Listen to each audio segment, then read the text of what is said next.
front, and also Michigan State, one of the rare Michigan State teams that doesn't play great defense. Their running backs only average 3.5 yards a carry. You can get to their quarterback, and they don't get to yours. Spoiler alert.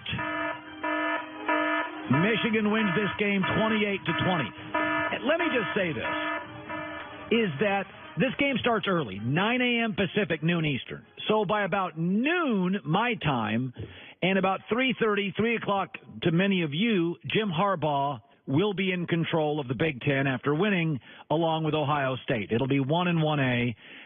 Let me give Jim Harbaugh credit. One of the things I like about the NFL is even if you go 0-2, 1-3 to start a season, who cares? You got a lot of season left. In college football, if you have a bad quarter, fans bury you. The media buries you. Yeah, they had a really bad first quarter on the road against Notre Dame that's 7-0. Yeah, Notre Dame should have beaten Georgia last year. Remember when Notre Dame lost to Georgia by a point? Georgia ended up playing for the national championship? Yeah, Notre Dame's good. NFL guys. They had the top 2 offensive linemen drafted in the NFL in April. And Michigan had the guts to schedule a road game. Alabama won't go play anybody on the road at a conference. Home or neutral site. Jim Harbaugh's a grown-up, been to a Super Bowl. Didn't bomb in the NFL like Saban. More secure with himself. We're going to play big boys. Saban, has got this complex where I got to have a bye week here and neutral game. No, Harbaugh's a grown-up.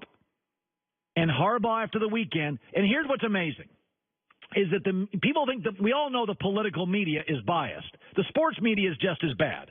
They don't like Jim Harbaugh because Jim Harbaugh doesn't rush to Twitter and say snowflake and PC things. He doesn't. He's old school. He drinks milk with his steak. He's not always appropriate. He's clunky. Believe me, I know. He's rigid. He's hard to interview. And the media doesn't like that. The media wants people that say progressive things and are cool and are hip and are coastal and stuff they don't really believe. Harbaugh won't play that game. Harbaugh isn't liked by the media. But the media is biased because Stanford was 1-11 when he took over. By the time he left, he was 12-1 and won an Orange Bowl. That's pretty good coaching. He went to the 49ers. They were 6-10. 8 months later, they were 13-3 and played in the NFC Championship. And then Michigan was 5-7. And 9 months later, they were 10-3. Yeah, he can kind of coach. Hate to break it to you, media. But he drinks milk with his steak, and he's not PC, and he doesn't rush to Twitter, and he's not saying things that are progressive and cool and coastal. No, he's old school. He wears Dockers and that goofy Michigan shirt, and he drinks milk with his steak, and he's rigid, and he's rough, and he's hung up on me, or maybe I hung up on him, and I don't remember, but it was odd, and he's difficult. And I love him because I like characters, and he's a character. And, oh, by the way, Michigan's really good. They schedule really tough teams. And after the weekend, by about noon my time, 1 in the afternoon my time, it's going to be Ohio State 1 and them 1A. And by the way, Joel Klatt was on our show this week. He's watched both. He'll be doing this game and said this.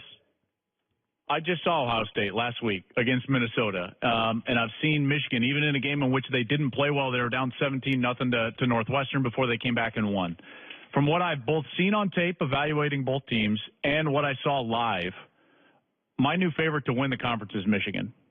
And Michigan just had, I would say, a top 2-3 team performance of any team in college football last week. Last week against Wisconsin, they were unbelievable. By the way, but he can't beat Ohio State. He can't beat Michigan State. Okay, he got a bad spot in Columbus, Ohio. He got a bad spot. If not, he would have played in the playoffs. And then against Michigan State, night game, they had it one, outplayed him, and a punter couldn't catch and did something a college punter would do. He's really good. It's inarguable. You look silly arguing the opposite. He went to some school called San Diego and won. Stanford was the worst program in the country. He won. The Niners were a train wreck. He won. And at Michigan, 5-7 to 10-3. And they're going to win this weekend. And I know he's not cool, and he's not PC, and he's not a snowflake, and he's rough, and he's rigid, and he's old school, but the dude can flat coach. Deal with it. Quirky's fun. Quirky's necessary. It's sports. Have fun. Weirdos make sports better. Hour 3.